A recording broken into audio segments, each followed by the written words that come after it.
Assalamu alaikum. Game da wannan airdrop ɗin da na turo yanzun nan, idan mutum yana so ya yi claiming nashi, zai zo the app, ga shi nan the app. Za ka zo the app, ga ta nan the app. Sai ka clicking, sai ka nuna search, wannan search na wurin nan. Sai ka pasting wannan link ɗin na wurin nan. Ka tabbatar da kana da BNB a ajiye a cikin wallet naka saboda ka biya gas fee. In ka yi pasting ɗin shi, sai ka searching. Bayan ka searching, zai fito maka da page nasu. Ka ga shi nan. To a nan sama dole sai ka connecting wallet naka. BNB BSC wallet naka. Ka ga shi nan, ka wurin nan? Sai ka connecting nashi. Ka ga yanzu yana kan Ethereum ne ko?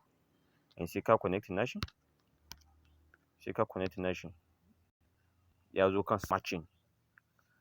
In ka hayo da shi kan smart chain to, saboda coin ɗin akan smart chain ne za a yi launch nashi ba kan Ethereum network ba ne. To in kai connecting nashi, ka ga nawa ta yi connecting, ka ga alaman Ethereum ne ya haɗu.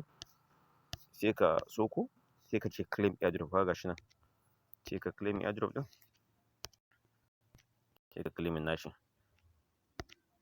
Sai ka claim. Ni na riga na claim. To haka ne za ka kai claim nasa. Sai ka, in ma siya ne kuma duk akwai shi nan, za ka yi buy ne kawai, za ka siye shi a wurin.